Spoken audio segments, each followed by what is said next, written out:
Sraffa's Pierre Sraffa's notes are all online at Cambridge. You have to read the Italian to get through to some stuff, and if you're not a idiomatic vernacular Italian reader, you might not get it right.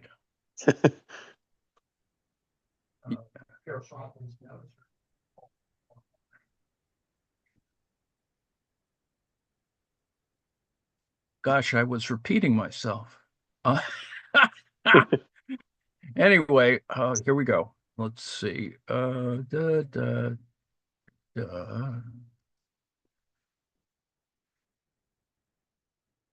It is, of course,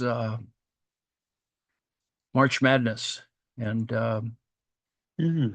very exciting. A few really interesting upsets. Oh, yeah. For example, McNeese State, I guess they don't call themselves McNeese State anymore for all the usual stupid reasons of academic silliness. They beat Clemson, which probably frightened a few people. Um, Oops. uh, I mean, McNeese State does have a good basketball program. They seem to make the big dance a lot of times. Anyway, better stop. Here we go. This and that, 21st of March. Marx on geology. There's not a lot of stuff written on Marx and geology, and the things that I'll include today are, let's say, what this little piece ends with is a review on Jason Moore's book, and maybe sorts out the issue of, why is it that we distinguish between the Anthropocene and the Capitalocene? And it's all that stuff with neologisms and stuff, which is not very important. On the other hand, people are writing books in it, so on it, or on something related to it, or cite it or quote it, and which gets, I think, more people in trouble. And needless to say, the reviewer is not kind to the author. But before we get to that, I thought I'd combine some of the more recent things that talk about Marx on geology. I didn't include John Bellamy Foster, on these matters, uh, even though he probably has done as much as anyone else has, and at least keeps to the orthodox elements to keep it sort of in line with other stuff. Anyway, here we go. Well, you'll see this through the text. The idea is that Marx always was looking at other stuff. The poor bastard, but that was kind of what he was, and you sort of have to accept that fact that, yeah, some things didn't get finished, not unlike unfinished symphonies at all. But in some ways, our job as academics is to sort of not necessarily fill in the pieces, but see what those pieces might have look like, and see whether they might have led somewhere interesting. But on the other hand, if you analyze things like, for example, if you use Palladio's math, I think there's, 600 possible. Maybe that's too much. And there are a lot more than actual Palladian villas. There's like 16 of them, I think. And the math allows you a lot more Palladian villas. And so it's worth thinking about that. Of course, when I mention that to somebody important, their eyes glazed over. So whatever. Recently published new material from the Marx Engels Gesamtausgabe, the MEGA archives, reveal that Marx had engaged in an intensive study of geology, as he expressed dissatisfaction with the way the science of history only casually allows for the sciences of nature. His comparison between the geological and historical order of formations, especially in the way he built his theory of social formations directly upon geology, has been little picked up by Marxist scholars, barring a few, such as John Bellamy Foster, who argued that geology and geography are main elements in Marx's development of his historical materialism thesis. Now, this takes greater significance in the current context of the Anthropocene, or anthrop no, I think it's Anthropocene debate, where the distinction between nature and society is rendered obsolete by recognizing humanity as a geological force. Now, the point is that humans are a geological force because, we're digging crap up, etc., forcing the reconceptualization of the relations between natural and social sciences, climate change, etc. While the interactions between the two is not new, it requires transdisciplinary reconfigurations transcending subject boundaries to initiate new imaginations in knowledge production. This is something the journal has been pursuing for a while now, and testing and stretching the possibilities for a more open-ended epistemology. In the coming issues, Bob Catterall and others will also be exploring these issues in a new series, The Anthropocene, Capitalocene, and Beyond. And this is the historical materialism journal, the IMHO, and the review in the IMHO by a fellow by the name of Hunt is Marx made these notes, some of which bear upon ecological issues in 1878. This was just before his ethnological notebooks on non-Western and pre-capitalist societies in which he studied numerous indigenous peoples. It's not a lot of, I think every anthropologist worth their salt does read uh, Marx's anthropological writings, and partially because they happen near closer to the end of his life, and they're quite extensive, and they do raise interesting questions in the anthropological realm, and shows, that reading Darwin was not just a one-off for Marx. So anyway, this is a 2012 review with translation. And what was Marx looking for in geological studies? Now, these texts were in the archives for 134 years. At first in the archive of Engels, and therefore thereafter for a long time in the archive of the SPD. Yes, the SPD. In Berlin. It was Soviet Marx editor David Ryazanov who first pointed out their significance. In 1933, they were rescued from the clutches of the Nazis and taken to Copenhagen, Amsterdam, and London. So the MIGA began the editing of these documents in 1980, but in 1989, the editing process had to be stopped. It started again in 2003. Darn that communism. Nowadays, it matters only to understand their meaning, their place in the totality of Marx's work. Given the general way that Marx's work was understood in the 20th century, it would have been shocking for many to find out that the author of the Communist Manifesto and Capital Volume 1 had engaged in an extensive study of geology and whose notes of excerpted material now comprise nearly 657 printed pages. The excerpts include many complex drawings and extended chemical and statistical tabulations. There are, however, scarcely any of Marx's own remarks in the notes. Now, why did he do this instead of completing volumes 2 and 3 of Capital? 2 and 3 are just our manuscripts collected and, assembled by Engels, and in some cases are problematic. Now, was he already too ill at the age of 60 for serious theoretical labor? Did he like to divert himself? Was he tired of political economy? To ask such questions means to misunderstand Marx.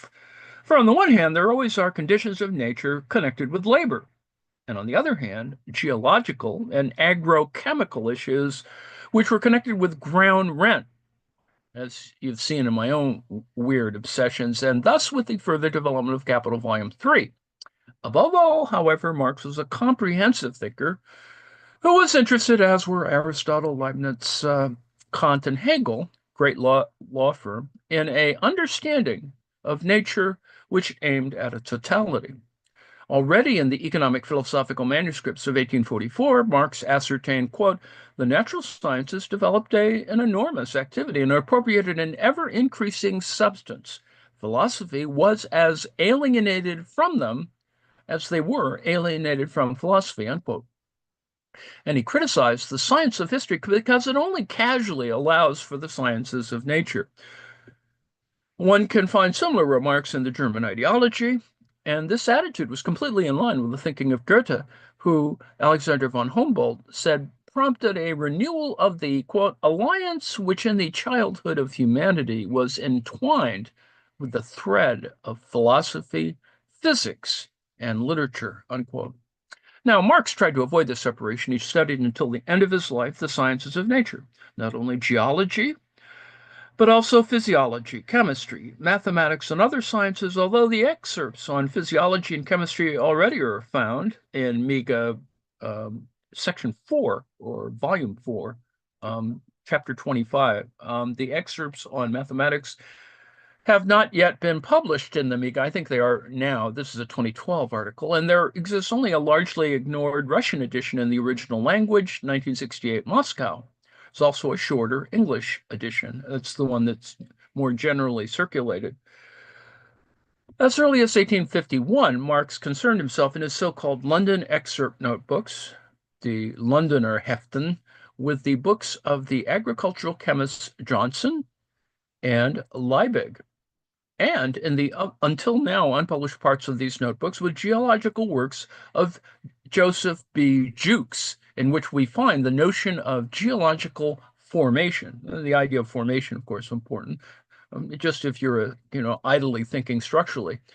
A later work of this last author, which Marx excerpted extensively, can be found in the now published MEGA Volume 4/26. And if one takes note of the excerpts from Johnson in 1851, one finds the same accurate textual reproduction and the same drawings of geological stratifications as those of 27 years later.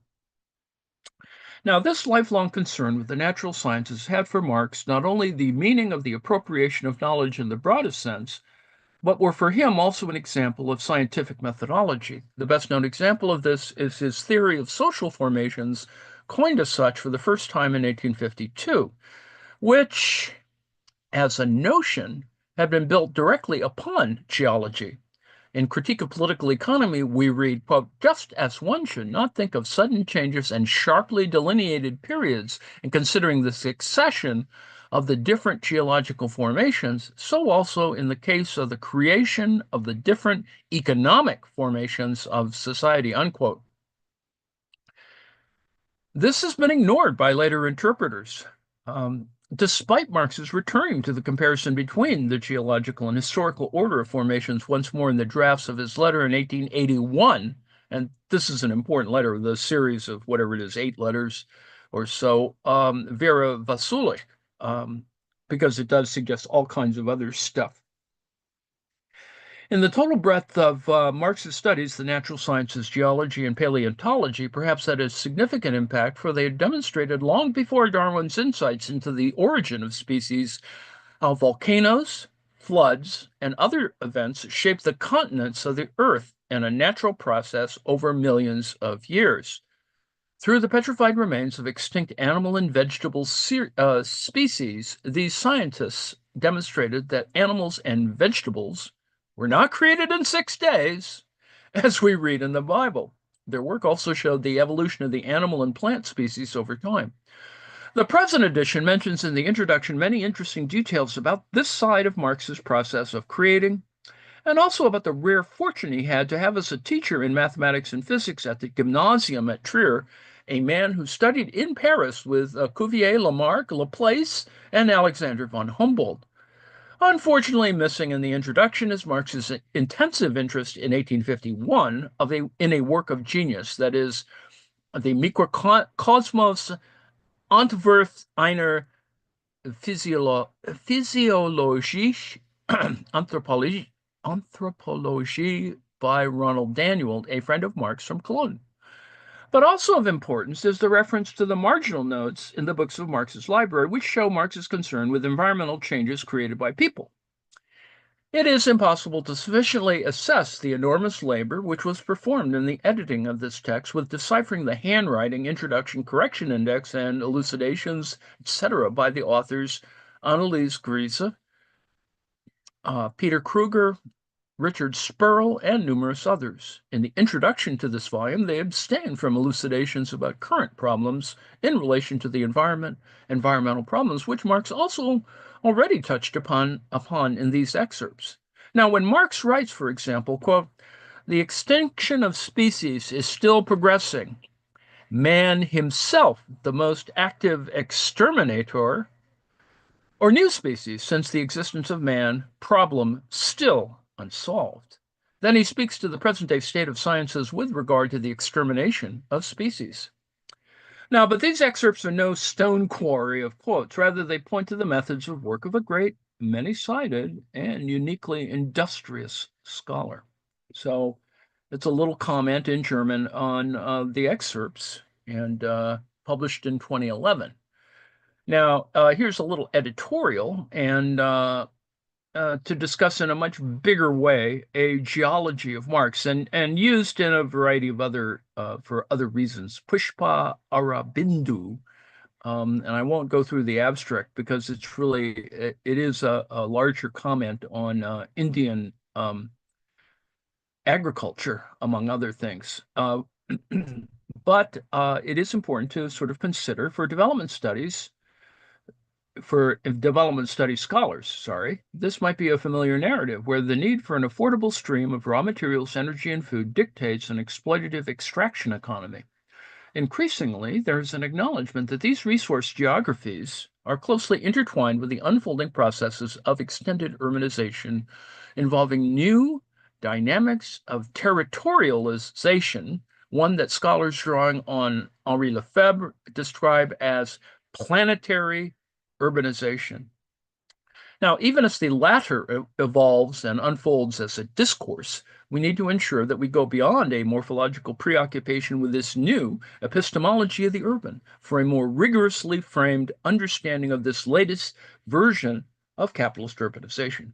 Now, this requires a careful reconsideration of the appropriateness of analytical tools at hand and their ability to explain fully what's going on, what's happening around us, one that is more than a classic or even a new economic geography of capitalism. Such reservations are not without good reason, given the way planetary urbanization debates can be susceptible to an overtly literal Marxist framing.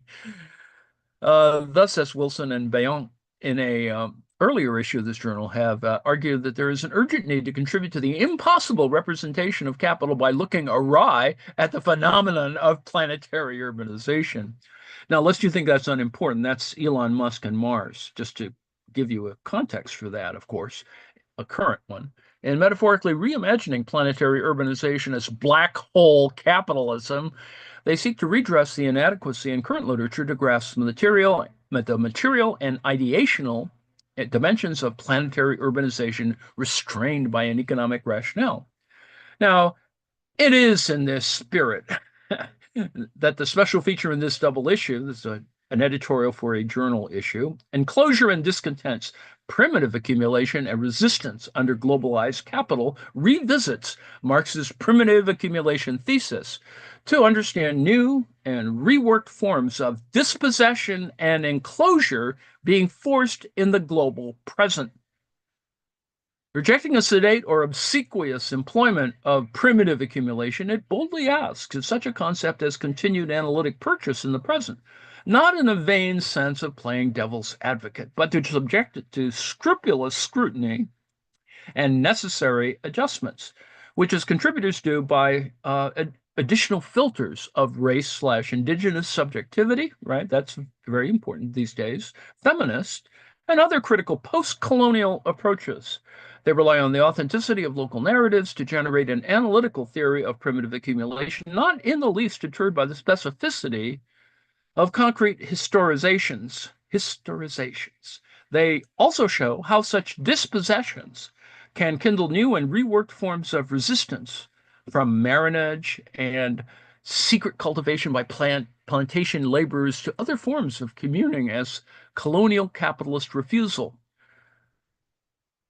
akin to what Arboleta sees as the emancipatory promise of planetary urbanization. It's not sheer coincidence that over the last year, two prominent scholars have undertaken an exhaustive engagement with Marx and Marxist ideology against Gareth Stedman Jones's biographical approach that seeks to put Marx back in its 19th century surroundings, restraining its contemporary usefulness and subsequent canonization as an orthodoxy in the 1920s. Thank you, Soviet Union. David Harvey, is convinced that now is as good a moment as any to review Marx. Amidst valid concerns of universalizing particularisms, we need to be careful about dismissing the applicability of broader conceptualizations simply on the basis that capital lodges itself in diverse sites across the globe in a multitude of ways and cannot be reduced to a singular interpretation. Instead of an outright rejection, we need to discuss the limitations inhibiting the effective use of these concepts. Now, while there's no dearth of scholarship that has considered and dismissed the usefulness of primitive accumulation in various localized contexts and have even come up with their own versions of it, most notably Harvey's 2004 accumulation by dispossession, we need to remind ourselves that we're still trying to make sense of the logic of capitalism. It is, for this reason alone, it would be too dangerous to reduce Marx or Marxism to a specter, which is obviously a comment on the specter, on the specter haunting Europe. Coda. In addition to the special feature, there are 9 original articles, several of which might seem to have more modest ambitions in terms of meta-narratives, and yet they go beyond a simple placing in perspective of a specific discourse. They are interdisciplinary provocations that are not simply content to beg or borrow concepts from other fields or subjects. Many resort to a quotidian lens to make sense of controversial issues such as Ali Moll's The Calais Jungle or Bialaskwitz's That Which Is Not a Mosque, where she tackles rising Islamophobia across Europe, not just through race and migration, but via a more mundane interrogation of presence-absence and inclusion-exclusion in the urban public realm. This tactic is employed by other authors as well as, including Pearson's, who considers the imaginative struggles of Europe by looking at recent public art projects to evaluate a distinctly European public sphere in the wake of the Brexit vote. Not dissimilar to the aspirations of the special feature, these articles, Chambers and Andrews, Cardulo, lay their emphasis on uncovering resistance, not just from below, setting up new centralities and constructive encounters. And I just want to read this note here because that's the important thing about this. And then I'll go to the review of Jason Moore's work, and then we can stop. Recently published new material from the Marx Engels Gesamtausgabe, the MEGA archives, revealed that Marx had engaged in an extensive study of geology as he expressed dissatisfaction with the way the science of history only casually allows for the sciences of nature. His comparison between the geological and historical order of formations, especially in the way he built his theory of social formations directly upon geology, has been little picked up by Marxist scholars, barring a few, such as John Bellamy Foster, who argued that geology and geography are key elements in Marx's development of historical materialism thesis. This takes greater significance in the current context of the Anthropocene debate, where the distinction between nature and society is rendered obsolete by recognizing humanity as a geological force, forcing the reconceptualization of the relations between natural and social sciences. Now, while the interactions between the two is not new, it requires transdisciplinary configurations, et cetera, as I read before. Just to remind you that it might get lost in this review. So this is an Ian Angus. Ian Angus writes great stuff. And so he's a very trustworthy reviewer in this particular sense. Writing on Jason Moore's edited collection, Anthropocene or Capitalocene, Nature, History, and the Crisis of Capitalism. From 1988 to 2015, the International Geosphere-Biosphere Program coordinated the research of thousands of scientists from dozens of countries in a concerted effort to learn how human activity has changed and is changing the world, not just local environments and ecosystems, but the planetary life support system as a whole. Now, the IGBP concluded that the Earth system as a whole is experiencing unprecedented and qualitative change caused by recent human action. Its 2004 synthesis report was explicit. The second half of the 20th century is unique in the entire history of human existence on Earth. The last 50 years have, without doubt, seen the most rapid transformation of the human relationship with the natural world in the history of humankind. The Holocene epoch, that is the past 12,000 years of stable climate in which agriculture, settled communities, and great civilizations first appeared, has come to an end. IGBP Vice Chair Paul Crutzen proposed to name the new epoch the Anthropocene from the Greek anthropos, meaning human beings, and that name has stuck. A recent paper by scientists from the IGBP identified 9 biophysical indicators, climate change is only one, that have clearly moved beyond the Holocene envelope of variability. We're now living in a no analog world. As the secretary of the Multidisciplinary Anthropocene Working Group says, the Anthropocene is a step change from one world to another. The changes are as big as those that happened at the end of the last ice age. This is a big deal. A tool of the bourgeoisie. Many observers have raised questions about Anthropocene science, but no one has been more harshly critical as Jason W. Moore teaches sociology at Binghamton. Despite its title, Anthropocene or Capitalocene is not a debate, but a restatement of his past criticism, plus essays by 6 writers who do not challenge him. I will discuss the guest essays briefly, but this review focuses primarily on Moore's view as published here and in previous essays. Jason Moore adheres to world system theory, WST, a school of historical sociology that might be best called Marx-ish. It is influenced by Marxian political economy and uses some Marxist vocabulary, but minimizes essential Marxist concepts such as class struggle and imperialism. There are many versions of WST, world system theory, but all view capitalism as a world system or world economy that was born in the mid 15th century and is defined primarily by commodity exchange and unequal trade relations, not chiefly, as Marx argued, by the exploitation of wage labor. Moore promotes a variant of world system theory he calls world ecology, a misleading label since, as he admits, it has nothing to do with ecology as all ecologists understand it, which is, the big difference between him and Bellamy Foster. He overlays WST, world system theory, with a certain destabilization of value as an economic category and liberal borrowings from various postmodern philosophers left and right. He seems to think that the result is compatible with Marxism, a view that has been challenged.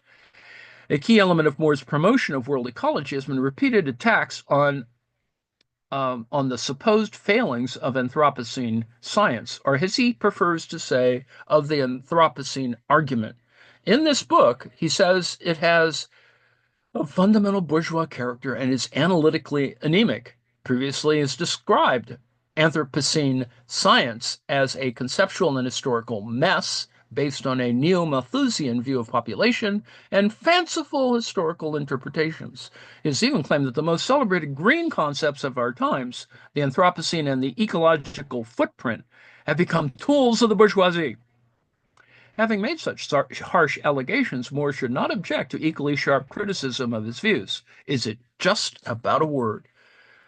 Moore is not alone in preferring the label capitalocene, but most people who support that term agree that Earth system scientists have correctly identified a new stage in planetary history. They just simply want a name that focuses attention on capitalism's responsibility for the crisis. For example, when the Marxist historian Andreas Malm says that a more scientifically accurate designation would be the Capitalocene, he makes clear that he's referring to the new geological epoch that will last far longer than capitalism itself.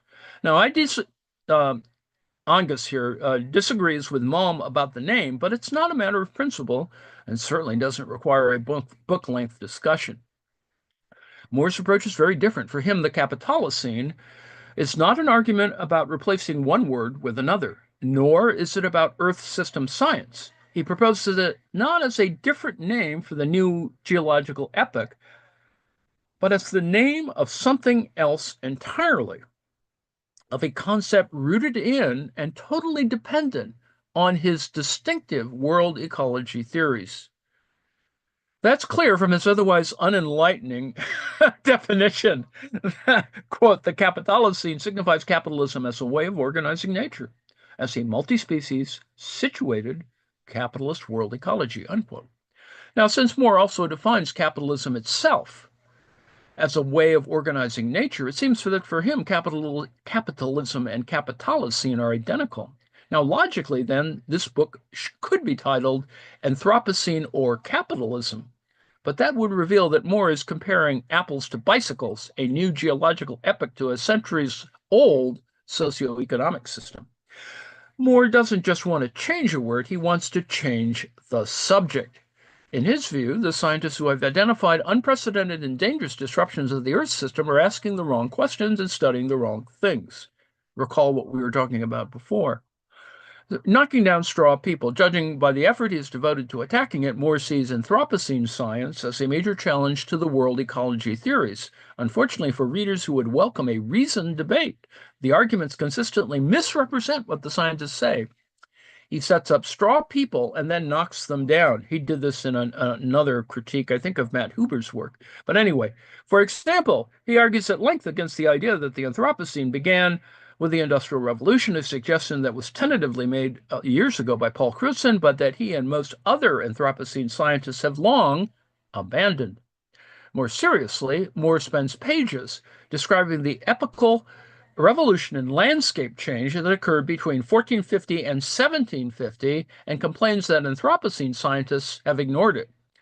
This shows that they have misdated the origins of the modern world and incorrectly answered the question, when and where did humanity's modern relation with nature begin? Now, that's a whole nother set of things. But Anthropocene science has never asked that question or pretended to answer it. Rather than trying to date, quote unquote, the modern world, it studies fundamental shifts in the state and functioning of the Earth system that are, number one, beyond the range of variability of the Holocene, and number two, driven by human activities and not by natural variability. Past environmental changes are important, but Anthropocene science directs its attention to the unprecedented levels of atmospheric CO2, carbon dioxide, and artificial nitrogen. Species extinction, ocean acidification, sea level rise, holes in the life protecting ozone layer, and other potentially catastrophic disruptions of the Earth system that are happening today. Then we have Moore's claim that the Anthropocene argument attributes environmental change to humanity as an undifferentiated whole. According to him, Anthropocene science reduces the mosaic of human activity in the web of life. He really loves that web of life thing, to an abstract homogeneous humanity, and implies that capitalism's socio-ecological contradictions are the responsibility of all humans. Now, that sounds devastating, but he provides no evidence, not a single quotation of the scientific literature that supports his claim. As I have shown in Facing the Anthropocene, he ignores many passages that say the opposite. Social analysis may not be the scientist's strongest point, but they do not ignore inequalities of wealth and power or say that all humans are responsible for the global crisis. And finally, there is Moore's insistence that the concept of the Anthropocene epoch is dualist, that it sees society as an external threat to nature rather than as part of nature. The Anthropocene argument is captive to the very thought structures that created the present crisis. At the core of these thought structures is Cartesian dualism. He really hammers on this in a whole bunch of works. Anthropocene science locates human activity in one box, the rest of nature in another. That dualist charge simply doesn't apply to the Earth system perspective that underlies the Anthropocene. That is very clear in this excerpt from the definition of Earth science in the IGBP's 2004 synthesis report.